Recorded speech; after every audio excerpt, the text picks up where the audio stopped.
এই নাও ভাই 10 টাকা, এটা দিয়ে তোমার বউয়ের অপারেশন করাবা। দাদা 10 টাকায় কি হবে?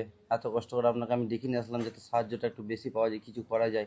আপনি 10 টাকা দিচ্ছেন, 10 টাকায় কি করবো আমি? কিভাবে হ্যাঁ, এই চিকিৎসা দশ করবো? টাকা দিয়েই তোমার বউর অপারেশন হবে। কিভাবে আপনি বলে দিন। যারা এই ভিডিওটা দেখছে না, হুম। সবাই যদি আমার মতো 10 টাকা করে তোমাকে দেয়, তাহলে তোমার বউর অপারেশনটা অতি অবশ্যই হবে। আমি তোমাকে কথা দিচ্ছি, বিশ্বাস রাখো, তুমি ভরসা রাখো। আজকে আমি এসেছি আপনাদের বর্ধমানে, আমার বাড়ি নদিয়া জেলায়। আমি নদিয়া জেলা থেকে বর্ধমান ছুটে এসেছি। কেন জানো? কারণ শুনতে পেরেছি আপনাদের বর্ধমানের একটা মেয়ে খুব অসুবিধায় পড়ে গেছে। জানি না আপনারা বর্ধমানের মানুষ আমাকে কতটা ভালোবাসা দেবেন। তো যাই হোক, আহ, আমাকে ভালোবাসা দেন আর না দেন, এই যে বোনটাকে আপনারা দেখতে পাচ্ছেন, এই বোনটাকে কিন্তু অতি অবশ্যই একটুখানি সাহায্য করুন। এই বোনটার কিন্তু একটুখানি পাশে থাকুন। আপনারা দেখতে পাচ্ছেন এই যে বোনটা, ওই বোনটার কিন্তু সারাটা মানে পুরো শরীর মানে জ্বলে গেছে। তো দেখানো যাবে না সেই বিষয়টা, না হলে আপনাদের দেখিয়ে দিতাম। তো যাই হোক, আপনাদের হয়তো এই বিষয়টা যদি বলি তাহলে হয়তো আপনারা শুনে হয়তো চোখ দিয়ে জল বেরিয়ে আসবে আপনাদের। যাই হোক না কেন বন্ধুরা, আমি একটুখানি আপনাদের সাথে মেয়েটার কথা বলিয়ে দিচ্ছি।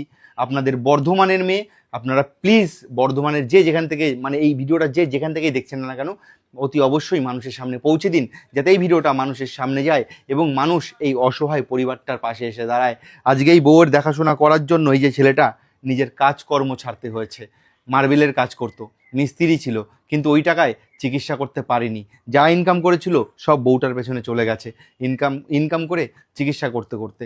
তো যাই হোক বোন, তুমি একটুখানি বলো সবাইকে তোমার কি হয়েছিল, কিভাবে কি হয়েছিল। মানুষ অতি অবশ্যই তোমার পাশে থাকবে, আর তোমাদের বর্ধমানের মানুষ তো সবসময় মানুষের পাশে থাকে। বলো তুমি সবাইকে। আমি আজ থেকে ১ বছর ১.৫ বছর হতে চললো। আজ থেকে ১.৫ বছর আগে আমি গ্যাসে রান্না করতে গিয়ে গ্যাসের পাইপ লিক করে আমার গায়ে আগুন ধরে যায়। তো তারপর আমি চেঁচাতে লাগি, আমার পাড়া প্রতিবেশী এসে আগুন নেভায় এবং আমাকে কাটোয়া লোকাল হসপিটালে ভর্তি করে। ২ দিন ভর্তি হওয়ার পর খুবই বাড়াবাড়ি হয়। তারপর আমি বর্ধমানে আমাকে ট্রান্সফার করে। ডাক্তার তো জবাব দিয়ে দিয়েছিল, বাঁচার কথা ছিল না। তো ঠাকুরের কৃপায় আমি বেঁচে ফিরে আসি। তারপর আমি বড় একটা ধাক্কা পাই, সেই ধাক্কা হচ্ছে আমার গলা, দেখতে পাচ্ছেন তো। এই গলা, বগল আমি দেখাতে পারছি না, এগুলো খুব টান ধরে যায়, স্টিক ধরে যায়।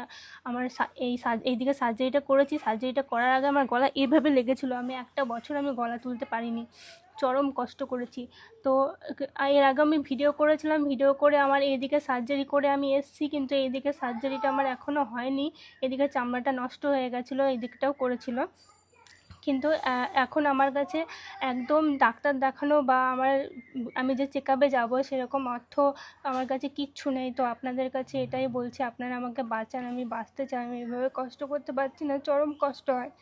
আপনারা আমার পাশে থাকুন, আমার ভিডিওটা একটু শেয়ার করুন। কেউ যদি আমাকে টাকা পয়সা দিয়ে হেল্পও না করতে পারেন, আমার এই ভিডিওটা একটু শেয়ার করবেন। যারাই দেখছেন না কেন ভিডিওটা একটা কথাই বলবো, অনেক অনেক পরিমাণে এই ভিডিওটা মানুষের কাছে পৌঁছে দিন, যাতে আজকে এই অসহায় বোনটা আবার বাঁচার স্বপ্ন দেখতে পারে।